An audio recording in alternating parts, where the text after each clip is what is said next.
Hello everyone, welcome back to my channel Ramir Boulder.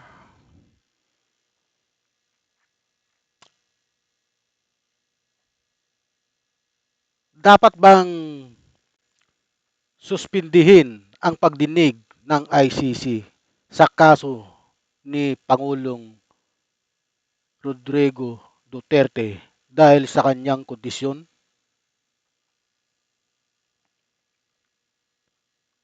Kayo po mga kababayan, ano po ang inyong masasabi? Ito't panuorin po natin ang mga kasagutan ni Attorney Conti sa pagsuspindi ng ICC sa kaso sa hearing ng kaso ni FPRRD. Good morning, Attorney Conti. Welcome back sa Usaping Legal. Attorney Dani Galang po. Kayo ay napapakinggan sa Radyo Pilipinas at napapanood din sa PTV. Good morning, Attorney Danny.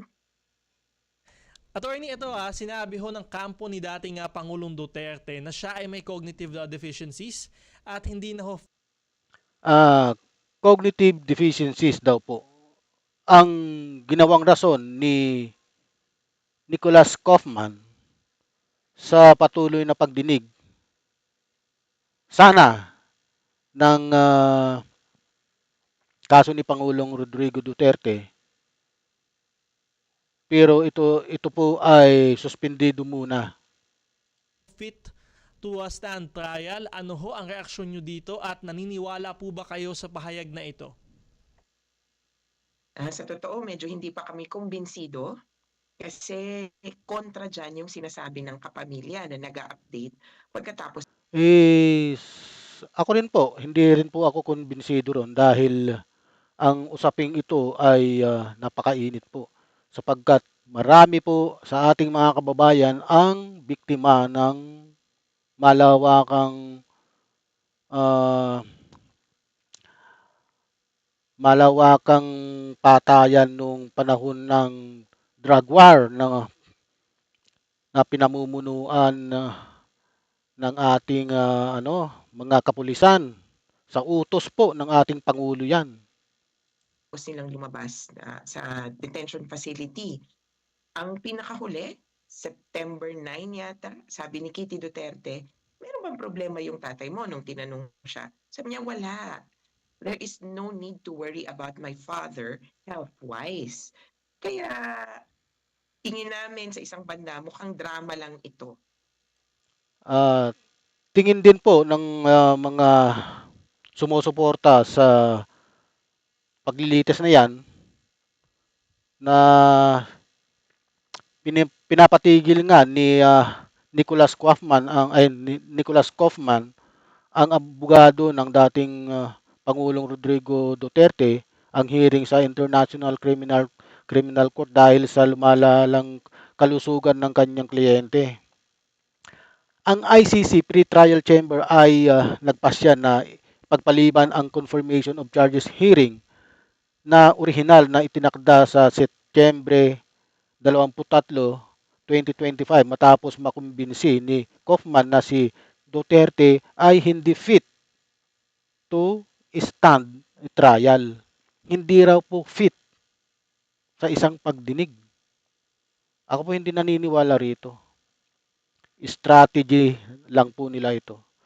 Ayon kay Kaufman, ang dating Pangulo ay dapat na makabalik sa Pilipinas upang harapin ang anumang prosesong judicial na kinakailangan dahil umano na outsource daw ng Maynila ang obligasyon nito na magbigay ng patas na paglilitis kay Duterte. Patas na paglilitis, ano ba yun? Bukod dito, ang depensa ni Duterte ay inaasahang tatagal ng 5 oras ayon sa dokumento na isinumitin sa pre-trial chamber. Pinangako rin ng legal team ni Duterte na papabilis ang mga proseso kaugnay ng confirmation proceedings sa ICC. Patuloy pa tayo. Ang prosecution nag-oppose na doon sa request niya. Ang Victims Council, ngayon pinaninindigan ng Office of the Public Counsel for Victims, ay nagkomento na rin. Hindi pa lang kami ulit nakakapag-usap. pero klaro na hindi ito nasa interes ng mga biktima. Alright, sinabi ho ng kanyang abogado no, doon sa kanilang pleading na ifinal na hindi na daw ho madadaan sa gamutan yung kanyang kondisyon, yung kondisyon ho ng dating Pangulo. At kaya ho dito, kung permanent na daw ho itong kondisyon na ito, attorney, posible bang mabasura itong kasong ito dahil lamang dito sa medical condition ng dating Pangulo? In effect, oo. Kumbaga, pwedeng i-archive yung kaso. At sa totoo, may may recognition na itong fitness to stand trial, hindi siya medical construct hindi siya pang doktor kasi. It's a legal construct more so. Kumbaga, korte ang nagsasabi niyan. Pwede ka kasing fit for trial or unfit for trial, pero kumbaga hindi yung medical issues mo is just one part of it. Ngayon, sa ganung consideration, they think of it as dynamic rather than static. Pwedeng maiba. At kahit pa sabihin ng doktor, ay permanent na to. Kumbaga ang judges, they will see to it that there is a check-up or there is a re-evaluation every 120 days. Kaya kung ma-archive man, pwedeng magkaroon pa rin ng tsansa na mabuhay ito. Kaya lang tingin namin, baka hindi naman tayo umabot na sa ganun. Itong mga judges, after ng factual determination, will clearly determine that Duterte is just 8 years old. He's just old. Tingin namin at hindi naman siya yung tipong so diminished that he cannot think anymore. Parang ganun ang pinalalabas kasi ni Kaufman eh. Hindi naman ako maniwala kasi sa tinagal-tagal ng buhay niyan, nakita ko yung medyo nadadapa-dapa, pero hindi nag-falter ang utak niyan. Ito, sinabi ho ng prosecution na kukuha sila ng sarili nilang eksperto no, para i-verify nga ho yung kondisyon ng dating Pangulo. Ngayon ho, nasabi na rin ho yung pag-archive. No? Pero kung sakali hong totoo na hindi na nga ho niya kayang humarap sa pagdinig, paano ho yung magiging takbo ho ng kanyang kaso? In essence, parang mababasura na nga rin. Hindi na didinggin yung kaso kasi hindi nagtatrial ang ICC ng in absentia. So yung parang absent in spirit or absent in person. Kaya nga kapag hindi nahuli ang isang tao, hindi nagtutuloy yung kaso ng trial. Kapag sinabing unfit for trial yung isang tao, kumbaga wala sa sarili, hindi rin nagtutuloy ang trial. Pero, eto nga yung sabi namin yung confirmation of charges na hearing, ito ay pagpapasya lang naman, ano ba yung kaso? Kung sa atin, Attorney Danny, parang ito yung determination of probable cause. May pagkakataon na pag-usapan. Ito na yung pagkakataon ng suspect or akusado na magsalita. Walang pagkakataon na mag-submit ng counter affidavit sa totoo lang Hindi ganoon ang proseso nila. Kaya ito na sana yung unang-unang pagkakataon na marinig natin yung defense. Kaso, sasabihin nila, hindi, wag na nating ituloy. Para sa amin, dahil ito ay bahagi pa lamang ng pre-trial stage, kailangang matuloy ang confirmation of charges, hearing at the least. At whether absent siya or i-waive niya yung kanyang presence, dapat ay masimulan at least man lang ano ba yung charges. So, nung una ho kasi pinospone yung September 23, ICC ho ang nag-postpone. So, dahil ho ba talaga ito doon sa medical condition o meron pa hong ibang rason ho yung ICC dahil ho, kaya ho pinospone yung September 23 dapat na confirmation of charges hearing? Inino ko yung postponement, hindi dahil unfit siya, sabi ng korte, kundi dahil sabi ng defense unfit siya at sabi ng korte, bibigyan namin kayo ng pagkakataon para maayos ito. Mga prosecution may sinasabi din, and yung victims may sasabihin din. Kaya pagkakataon lang to para kumpirmahin yung sinasabi ng defense. Hindi pa po sila dahil buong-buong naniniwala. Hindi pa, ayon nga sa kanila, this is a time to adjudicate the motions. Nabitin lang sa oras. Kaya pinospone na lang muna. Hindi dahil, okay, naniniwala kami, kundi dahil kailangan pa nating i-check. Maniniwala ba kami sa inyo o hindi? Alright, crucial ho pala talaga no kasi maaring hindi talaga makatuloy yung kanyang kaso dahil ho Oo. dito. Tapos yung problema pa diyan or ang issue pa namin, sa ngayon hindi pa natin alam yung proposal ng prosecution. Parang kumbaga meron na bang draft na information or draft na sakdal. Hindi pa ito isinapubliko at tingin namin may dahilan. At isa sa mga dahilan ay baka maraming masangkalan, mga pangalan ang nakalagay doon, hindi lang ng witnesses, kundi ng respondents o mga posible pang mga suspect sa kaso. Kaya parang tinitimbang namin na sige, okay lang na konting ma-postpone. In fact, maski yung prosecution, okay sila sa limited postponement. At yun ang ginrant ng judges. Sabi nila, sige, i-limited postponement natin para lang malaman kung okay pa ba siya. Anyway, ah, naka-ready naman na yung prosecution, yung defense na lang talaga yung hinihintay. Even yung victims, ready na eh. Kaya kung kami nga, kahit nga by September 30, 1 week postponement, sabi namin, sige na. Kasi ang dami din na nag-aabang talaga dito. Ano ba ang ikakaso kay Duterte? Alright, Attorney Conti, sa inyong pagkakaalam ho ba, meron na bang kaso sa ICC kung saan yung akusado ho ay nagkaroon din ng katulad na medical condition halfway through the trial or kung ano pa man ho? At ano ho yung nangyari dun sa kanyang kaso?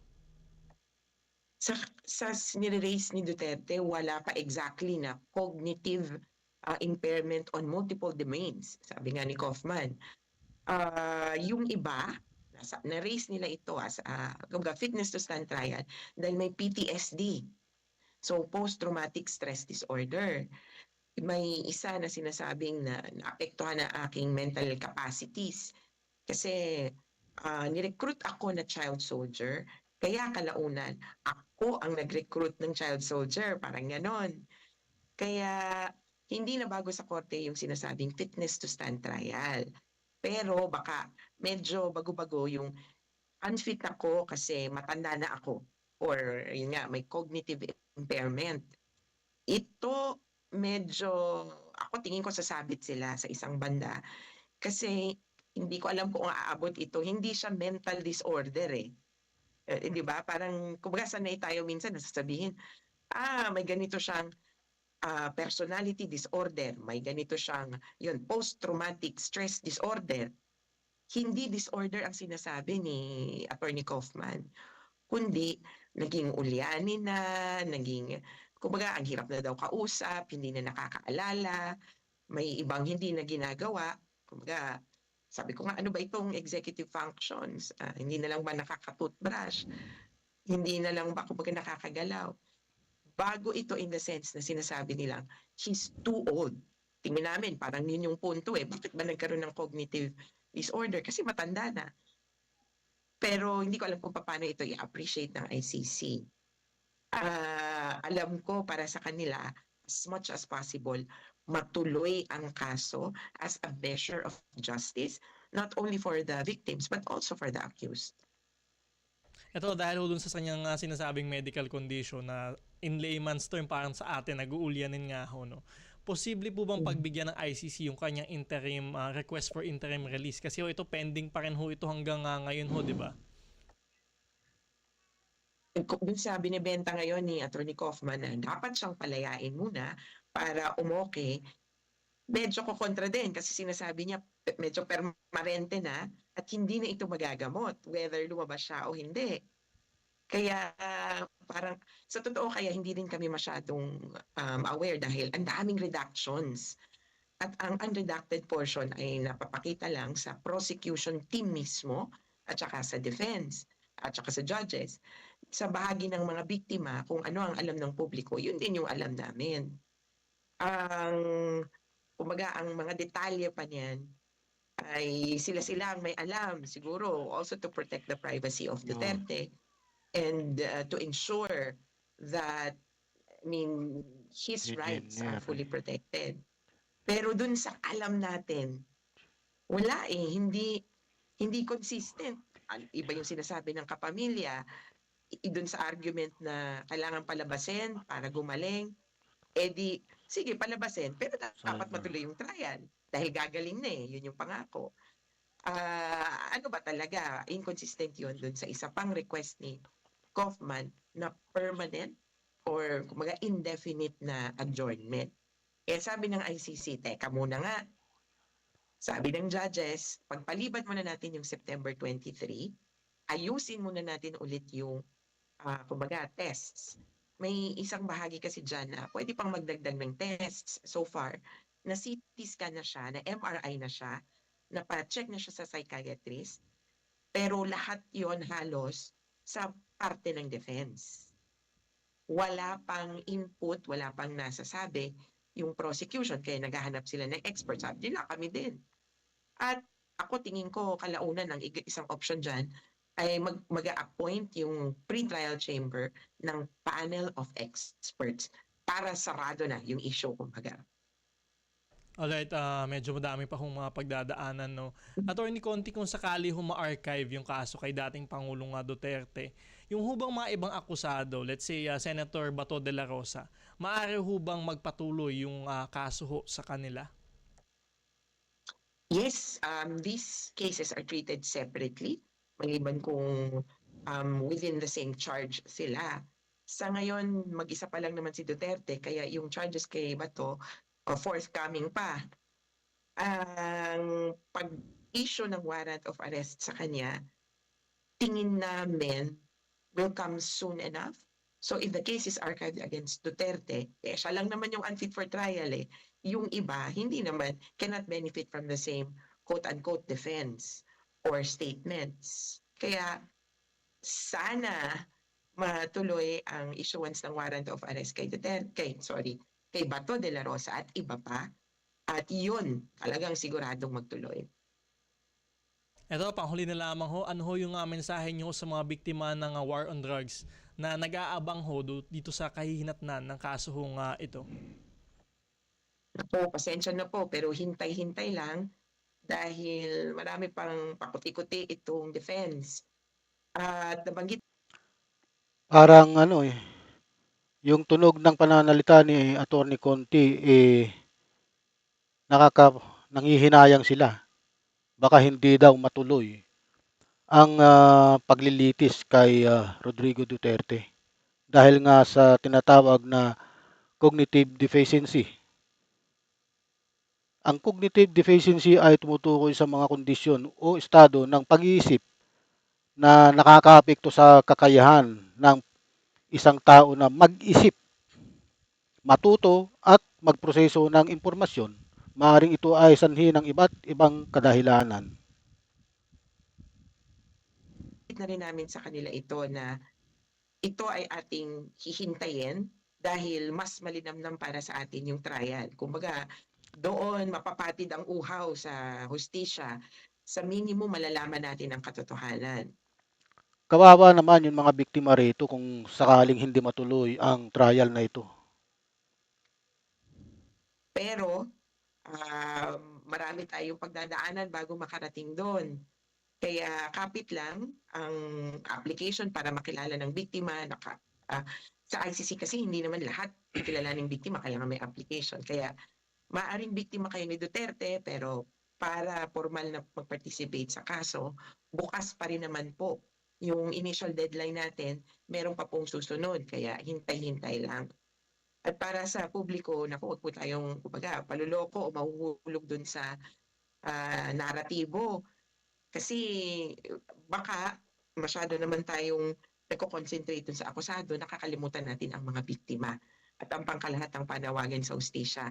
Alam na nga natin dito sa Pilipinas, kung meron mang naging investigasyon, halos walang aksyon. Dito sa kaso ni Duterte, eto na yun, may aksyon. Huwag nating hayaan na mauwi lang sa wala. Alright, maraming salamat ho sa inyong oras at Ako personally, hindi po ako naniniwala sa mga diskarte ni Kaufman. Strategy lang po nila ito. Kasi kung ang pinagbasihan ay cognitive deficiency, eh wala naman po sa mga yung mga dahilan kagaya ng genetic disorder, mga kondisyong namamana na nakakaapekto sa utak ng pag-iisip, brain injury. Eh, wala namang brain injury si Pangulong Duterte. Kaya ako naniniwala ako na ito'y matutuloy, itong trial na 'to.